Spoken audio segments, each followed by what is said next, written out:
between the legal challenges surrounding Line 5, Keystone XL, and now, we've seen that report from TD Economics that shows Canada may be losing a majority of its energy sector jobs over the next 30 years. I'm wondering, is your government worried, and what's being done to try to protect those jobs?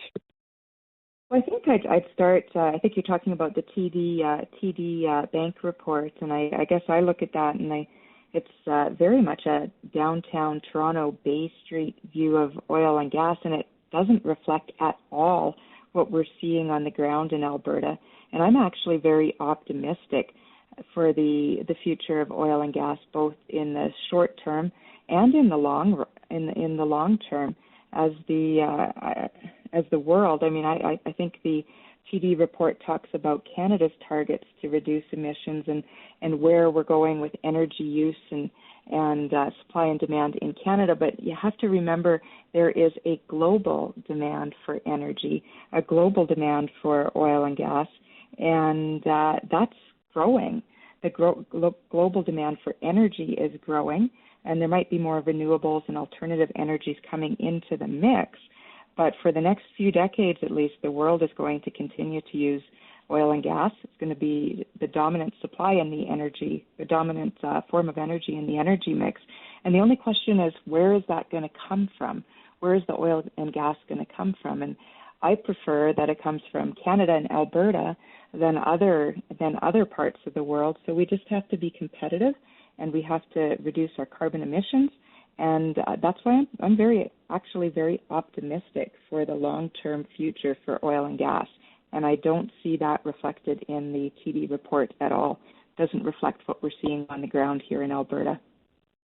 Now, does your optimism sort of start to run out a little when we look at things like the legal challenges in the States against, I believe it's, I always get Line 3 and 5 mixed up. I believe it's Line 5 and, the cancellation of Keystone XL now.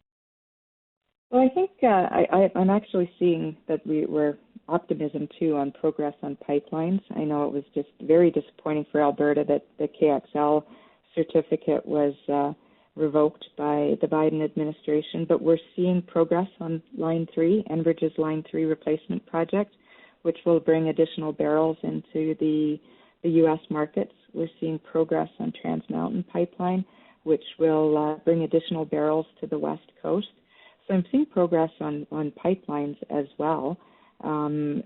It's the history in the last 10 years, probably the last 12 years of pipelines is expect them to be challenged at every possible opportunity. Every possible legal challenge will be launched. Regulatory legal challenge, it's just expected. But right now we're seeing that we're in a good place for pipeline capacity to move our product. Right. Now, there was a lot of backlash surrounding your government's coal mining policy. Now a committee is being launched to sort of look at what to do next. Has your stance changed at all when it comes to mining in those places where mining used to be banned, like the Eastern Slopes? Well, I think we heard very strongly from Albertans that they are very concerned with opening up areas of the Eastern Slope to surface mining, coal surface mining. I would be very concerned, and I share those views. I share those concerns. Heard very strongly from Albertans that they thought when we rescinded the 1976 coal policy that it would open that up. That certainly was not our intention. That's why we're taking it back to Albertans to have their views, to hear their views, to tell us what they'd like to see in a modern coal policy. And that's why we put together a coal committee to go back to hear from Albertans to understand what their views are so we can bring forward a new modern coal policy. Now, a lot of Albertans have been watching this fight between the UCP government and the war room against Netflix's cartoon Bigfoot.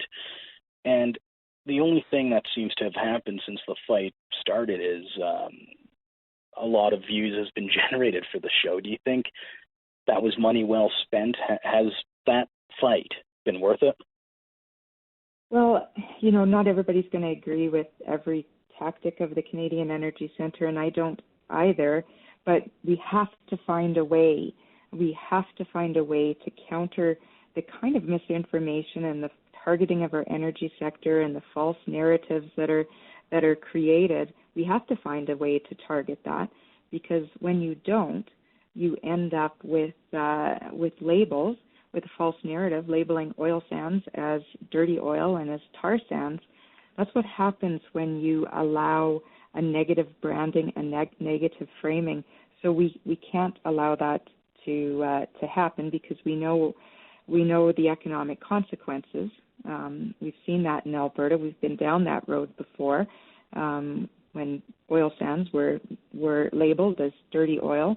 That led to pipelines being vetoed and canceled, led to a situation where we didn't have enough pipeline capacity to move our product to market, resulted in billions of dollars of loss to our province, hundreds of billions of dollars in private sector investment lost, hundreds of thousands of jobs lost, and that's all because we didn't counter the false narratives. So we have to find a way to stop negative branding and false narratives. So it might seem harmless, a cartoon, but it is leading to the false narratives about how energy production is managed, and it doesn't. We have to counter that. Fair enough. Last question I have for you here, Minister. What's next for Alberta Energy? Oh, I'm actually fairly optimistic. I'm optimistic for our future, and I think that's because every credible forecast for energy use, global energy use, shows a prominent future for oil and gas if we can be the best at it, if we can produce it with the highest environmental standards, if we can get our emissions down, we can be the supplier of choice. But every one of those forecasts also shows that there's new and emerging sources of energy that are going to be needed globally around the world.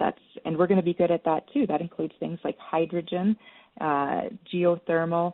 It includes being able to get rare earth and critical minerals for manufacturing renewables and car batteries. And we're going to be able to be good at that in Alberta too, because of the skilled labor force and the skilled workers in our oil and gas sector. I think we're going to be competitive and have a good future ahead for some of those types of energy as well as oil and gas. Anything I missed or didn't ask you want to mention?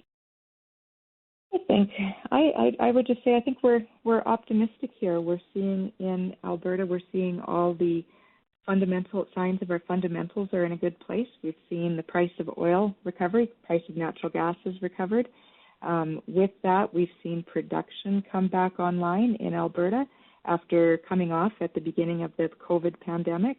Production is back, it's growing. We're seeing land sales for mineral rights increase. We're seeing drilling projections increase, investment increase in the oil and gas sector, and that leads in the future to more jobs and a future increased royalties for the province. So I think we're seeing the fundamentals in good place, and I think there's a good future for oil and gas.